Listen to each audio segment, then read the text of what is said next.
Tereza kake kumusomesa atakuba wuyo.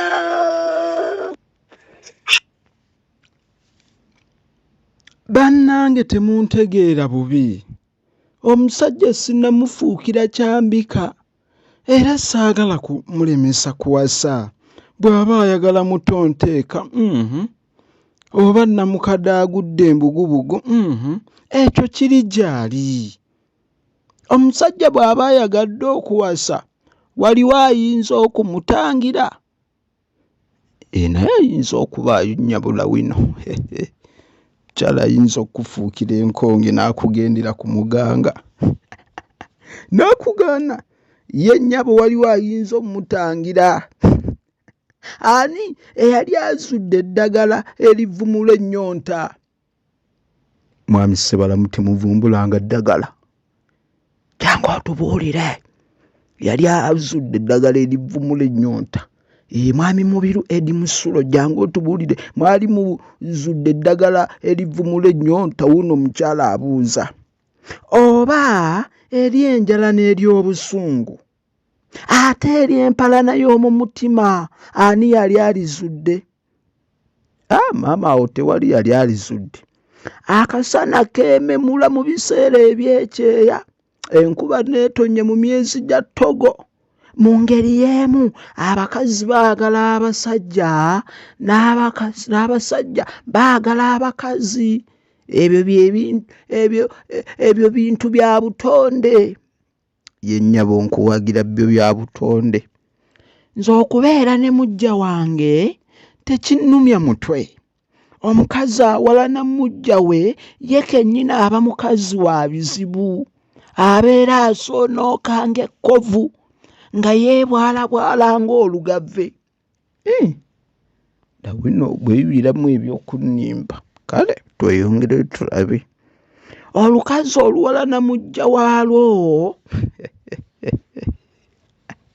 luba lukazi lunnyogovu, lunafu, terumanyi kufumba. Naye nange nkuwagira kyenva ngamba abantu bagule audio senga. Era wino nkuwagira emirimu lugikola lwekulula nga n'okutitibana lutitibana. Terusobola mukwano gwa kuvuganya. Ekyoto kyengera okumanya yettendekero lyokka erigaba okumanya n'ofuuka omumanyi okuva mu nju yo n'amawanga okwetooloola ng'olijja kubamanyi ate abatendekeddwa ekimala nga bakulembedde Dokita Kaddwali Yankoona asiga okumanya entakera ogwaffe tugutandise wagugo gwa kutyaba nkumanya ng'okuvugirira. Bwekitiibwa kya Buganda ateekeddwa okkiwanirira ng'oyita ku nnamba yaffe eya 0777 akiwaniridde leero Mukama akuwe omukisa.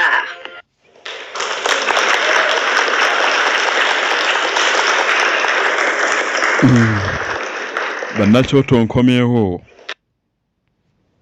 okubalombojjera ebya munnamwe Mawulutundu gwe baakuba oluyivu omwange olw'okukimbula era akanenero tekaalutonda. Kyokka yali yakayingira mu myaka gy'okuwoomerwa ebibala. Ekazi ebibala bye byavaako okubonaabona kwe tuliko. Kaba oluyi akanenero luba luyi luno olw'ettama olumu baakakuba ne bakamenya tekaalutonda. Myaka gy'okuwoomerwa ebibala bino kibala kyaleeta emitawaana. Adamu ne Eve omuntu yandibadde afa. Ndowooza ndeka naawe nze Dokita Kaddwali Yankoona Balamaga neeyongera nate okubeera nga mbuuzaako bannakyoto omulundi guno temutya mwena gye mukeesereza eruuyi eyo. Yeebalegererwa bannamugereka ate okubeera nga atukoleddeyo olunaku olufaanana luti leero ne ndyoka mbabuuza nti mutya namutinda weggule. Tukazi luli luba lunnyogovu. Bannaga akatabo kaffe tuli mu katabo kaffe Mbayiwa w'ekibuga n'olwekyo neyongera okubeera nga mbeebaza n'okubeera nga mbabuuzaako kino nno kitundu kigenda kubeera kya 10 naye nga sinawa kubeera nga ntandika ate nja kubeera nga nsooka okubeera nga neebaza n'abakyala w'olulimi Nansubuga Betty. Ono bannange obanze njogere ntya bannange nange simanyi. Mukyala ayagala olulimi lwe, mukyala ayagala eggwanga lye, yeddala yagamba nti kagwake keetonye ate ateekwa okubeera omusaala okubeera nga yeewuuyo avujjirira olulimi lwe. Bannange ab'emmamba mbayise mirundi emeka? Nkiddamu mbayise mirundi emeka? Ono mukyala nkugambye yina abakyala w'olulimi n'olwekyo ye mukyala Nansubuga Betty. Wamma Betty weebale nnyo weebalire ddala. Ono nno muzira mamba tagenda kuzuulwa mu balala era bannange omukyala oyo atannamutegeera yatutuusaako nkoko nkulu. Nkoko nkulu gye njogerako ke kaaka akatabo ka Song of Lawina ate kosooka okufuna n'olwekyo mwebaza nnyo nnyini ddala ebitagambika. Omukyala ono ntambudde naye ebbanga ddene era omukyala ono mukyala mugezi nnyo ayagalira ddala ebintu ebyokuyiga bannange omukyala ono kansooke nfukamire webale nnyo nnyabo nfukamidde n'amaviivi gaffe tigatereera. Weebale nnyo n'abakyala w'olulimi ate weebalire ddala bakajjita bakaakasirye babikulya balungi mirimu. Bannange omukyala ono nkugambye mugezi nnyo. Yajja n'aŋŋamba abantu bye boogera nti ate ffe waffe tetwasoma omanyi UPN tolaba nti bagamba okusoma kwa bwerere naye wabeerayo okuwaayo akasente ebyo byonna n'aŋŋamba nti ayagala mbigobe mu bantu. N'olwekyo gwe lw'otayogera lw'otoddeyo n'otandika okwogera taate mwattu ffe waffe gundi teyagira obutabo bwe basoma ku masomero bw'omuno yeewaayo okubeera nga bututuusaako ate okuva edda nedda tubadde tutambula naye. Omukyala ono era y'omu bambi abatamumanyi mukyala mwogeza simbo, mukyala mugezi nnyo, tayogera nga tannaba kwetegereza era mwebaza nnyo ekintu ekyo. Mukyala muwuliriza ate mukyala mukkakkamu tanyiiga oba mwogereko ki, mukyala mugagga mu mutima gwe. Omanyi bw'olikeera enkya n'ofuna ekintu eky'obugagga mu mutima gwo ddala kale oliba wa muwendo nnyo. N'olwekyo omukyala ono mwebaza nnyo nnyini amwebaliza ddala. Mukyala mugagga mu mutima gwe, mukyala mugavi kubanga agaba akimanyi nti emmeeme gava yeenaagejjanga. Bannange mukyala Betty Nansubuga weebale nnyo weebalire ddala bakajjita bakaakasirye babikulya balungi mirimu ndikumma okulya n'enkulyowa omwoyo. Mukkirize banange twogere amazima.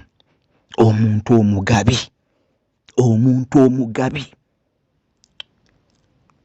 oyo omuntu abeera wanjawulo. Lwaki abeera wanjawulo? Bannange eggwanga lyaffe lifudde kati. Kyova olaba kaakati muleke mbanyumize kino. Wuliriza abantu abavujjirira audio zange. Bakyala bali bameka? Nyina enkulundu y'abantu bangi, abasajja bangi. Era oli bwakeera enkya n'ayogera nti abasajja tetulina mwoyo gwa lulimi lwaffe, nti abasajja tetulwanye kulaba nti tubaako kye tukola. Oyo aba mulimba. Naye tunuulira abakyala bameka? Ekyo kikumala okulaga nti ddala bw'abanga ono ye yeesowoddeyo mu bakyala abalala, ono y'omu na bano abakyala ab'amaanyi embegobego z'abakyala bano bamukyala Nandawulo Olivia Nambi. Mukyala oyo naye twatambulanga naye eri abakyala bamukyala Nakku Kiweeweesi, Mwanyinaze Nakondo Olivia. Eggwanga lyaffe lyetaaga abakyala abatunuulira omwoyo guno, kubanga mwoyo gwa ggwanga mujjukire nti afudde lwakubeera nti abakyala baava ku bye baateekwanga okukola ebyokubuulirira abaana. N'olwekyo mussengamu ekitiibwa era mwagale ng'abantu bano abeewaayo. Mukyala Nansubuga, Lugaba y'aba akugabirira ky'osinga okwagala, kubanga ffe abaana b'abantu tetuyinza kumanya, tetuyinza nakuwa ky'osinga kwagala. Ne Lugaba agaziye ensawo yo awangaaze ezzadde lyo ate akuwa ebirungi ebitagambika. Bannakyoto ky'okumanya ekyo nno bwe kibanga kiwedde neeyongera okubeera nga neebaza ne bw'atyo nno omwami ono nno nga muzira njovu, ono nno ye ssentebe w'Oluwombo. Ssentebe w'Oluwombo lw'olulimi bw'atyo nno ye mwami Kakembo Sekandi Juma. Bannange ejjo nabadde mbannyonnyola waliwo ebintu bye tutatutte ng'ebintu ebikulu, so nno nga bintu bikulu. Lwaki njogera bwe ntyo? Waliwo ebintu bye tutatutte ng'ekintu ekikulu naye ng'ate bintu bikulu. Abantu abalina omwoyo ogugamba nti bateekwa okubeera nga bavujjirira emisomo gino n'okubeera nga bagiyimirizaawo mu batyenga ate musseemu amaka gaabwe ekitiibwa. Lwaki? Baakuzibwa mu maka ga njawulo, baakuzibwa mu maka amatendeke, baakuzibwa mu maka agamanyi nti ddala olulimi lwabwe be bateekwa okubeera abasaali. Kati mwami Sekandi Kakembo Juma ye ssentebe w'olulimi lwaffe Oluwombo, ate n'obutabo buno bwonna obusinga n'emisomo gyaffe gyonna egisinga abadde azze agiteekamu ssente. Kati lwaki temusiima bantu ng'abo? Kubanga bino ebintu munnange nga bw'owulidde kali kagamba nti anti munnange ne bya gavumenti owaayo akasente iye akasente kogula ebyokulya biki, naye mmwe mutebereza okugula data okukola ki ebintu ebyo. Bannange mwami Sekandi kwata obugalo naabwe mumuwe obugalo kubanga bannange muleke mbagambe nze abantu bano mbassaamu ekitiibwa ekitagambika, era Lugaba y'abasinga okubawa ate ebintu bibasinga okwagala ate n'okuyaayaanira. Nze Dokita Kebbi Balige Yankoona Balamaga, n'olwekyo bannakyoto ky'okumanya munakkiriza ne leero ate nembeera nga ntandikira wano.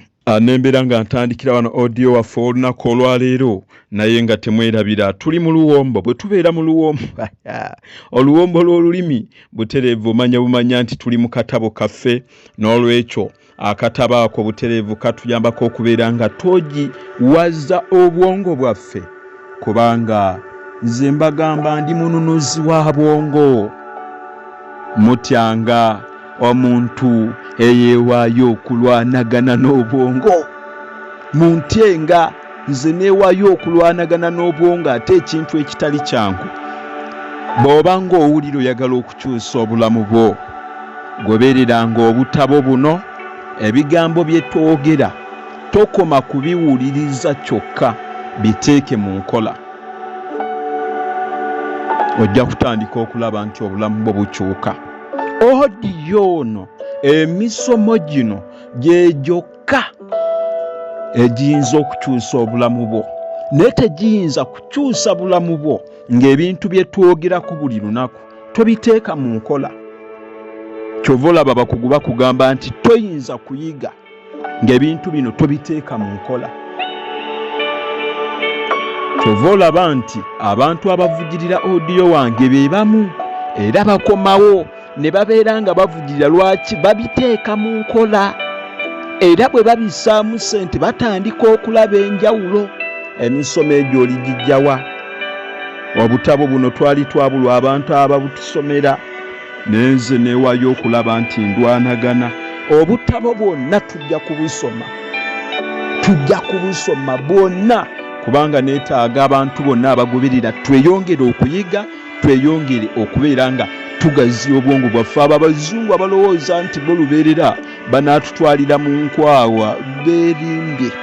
Nabagambye Omuganda kati twazze kulema, tuli bamputtu kati tutegeera kimu lulimi lwaffe.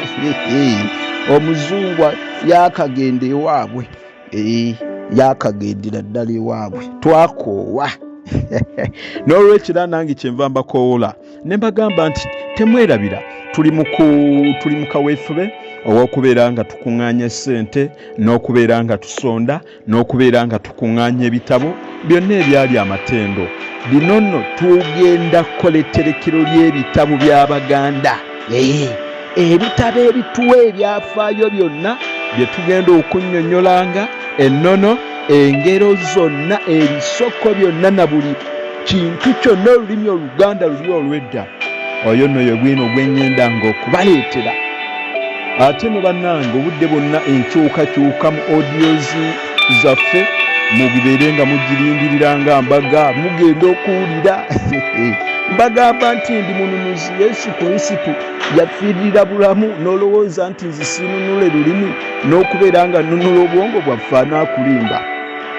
N'olwekyo twagala okubeera nga tunoonya ebitabo byonna ebyabula ebiriko. Abalina ebitabo oyinza okutuyita n'obituwa byonna eby'olulimi Oluganda by'oba oyagadde, kubanga oba oyamba lulimi lwo.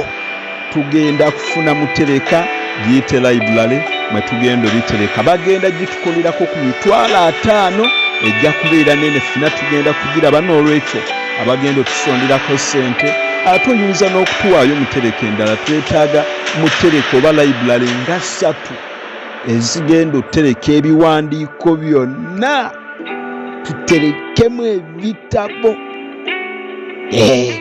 Twagala tuleke ebyafaayo, tussemu ebifaananyi byaffe mu gundi eyo. Buli kimu abaana n'abazzukulu balimanya nti ddala bakadde baffe baali bazibu. Twetaaga emmeeza, twetaaga entebe z'abagenyi, twetaaga bw'oyinza otuwa bupulasitiiki kyeya, twetaagayo nga 10. Tuyinza otandika n'obwo bw'obanga oyagadde otuwa entebe ez'amalidaadi oyinza ozituwa, kubanga era naawe bw'ojja oyinza ogituulamu ne weesuuba nga bw'osoma ku kitabo, nga bw'oli omugonjaago bw'ogaaya ku maanyi.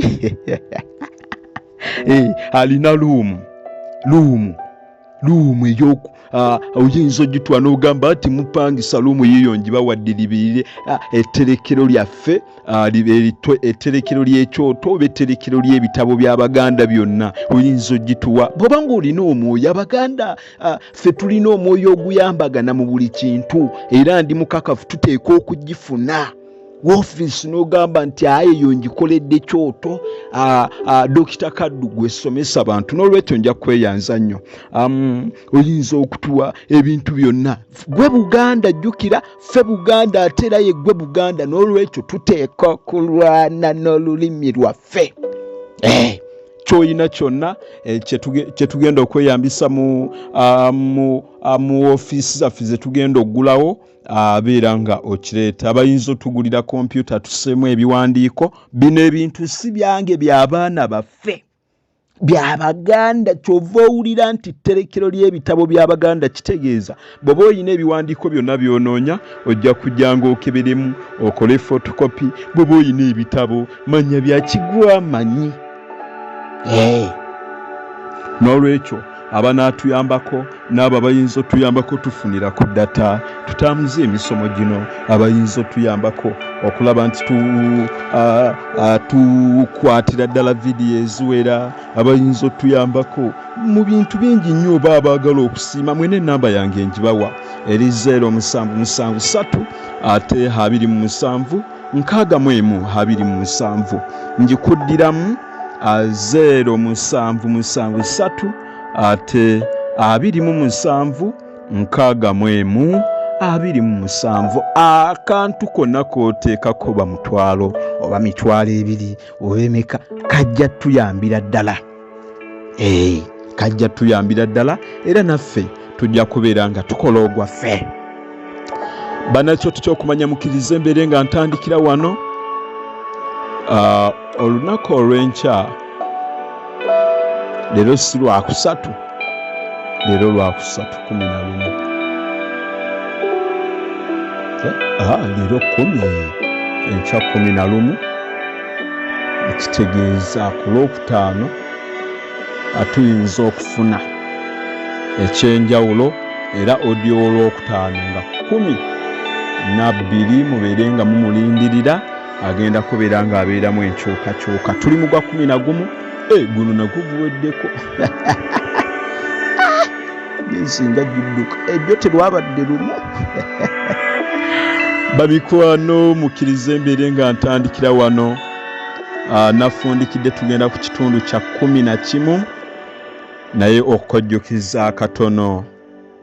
Ndibasa ng'agenderera okulumya Mbayiwa n'amuddamu nti baaba nange nsaaliddwa kubanga nange ku wiikendi ejja ansuubidde n'aba nfunyeyo abali baba neetaaga abanumirirwa ennyo okusinga ggwe.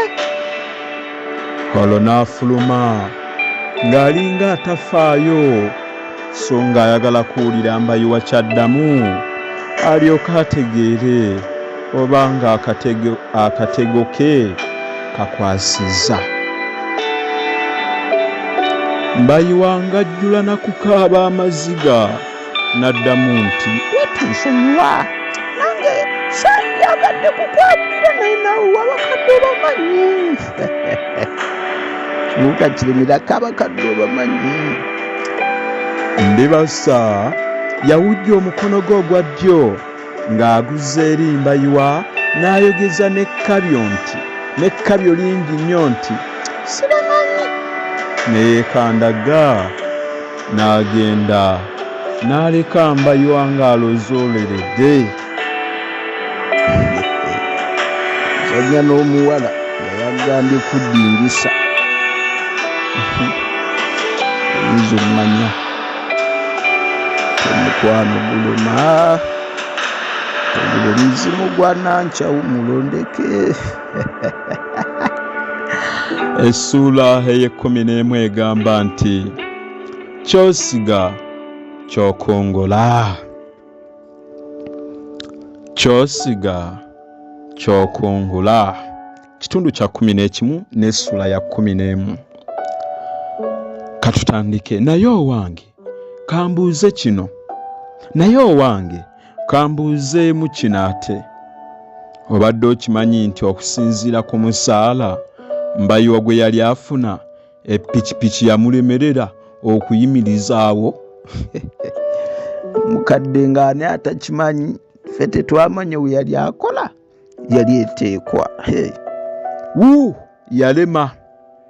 Munnange nekyaddirira kugikuba bbeeyi.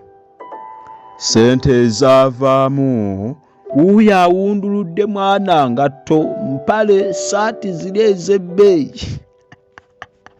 Afaaki kwetegekera Ndibasa lwali ddamu okumulaba alabe nga ate ayaka. Pozi yagulayo ne gu rediyo gugabogola era olwagutuusa awaka n'aguboggoza. Abapangisa banne bonna ne bamugirako enkofiira nti yoyo Mbayiwa atava ku mulembe yessaba wutula ekyuma.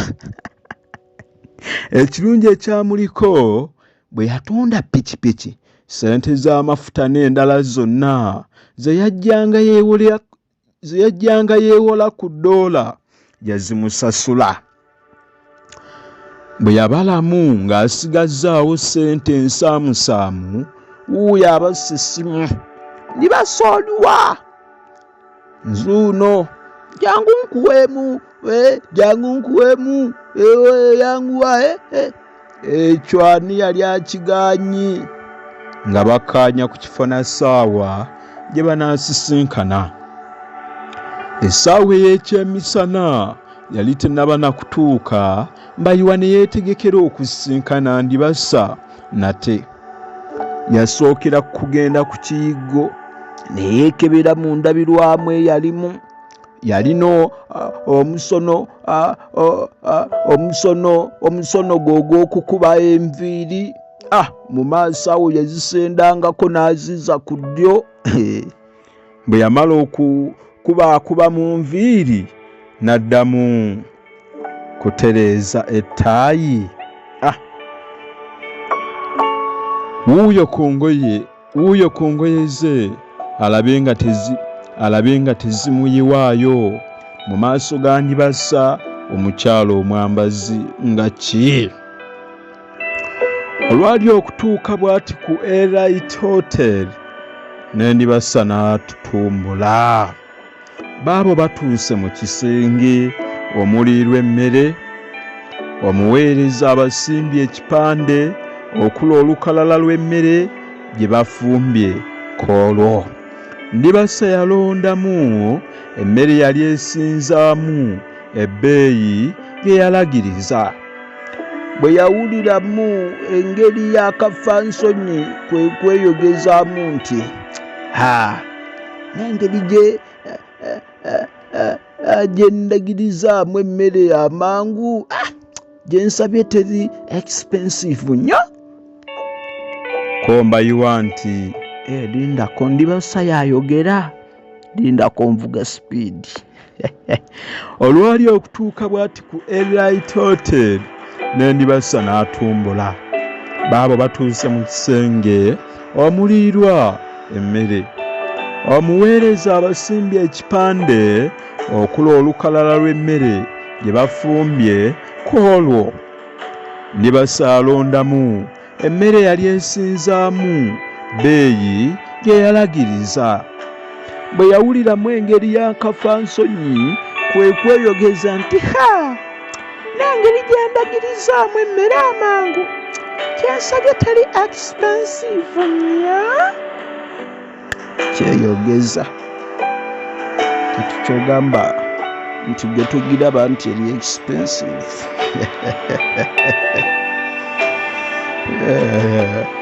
Gwe tugiraba.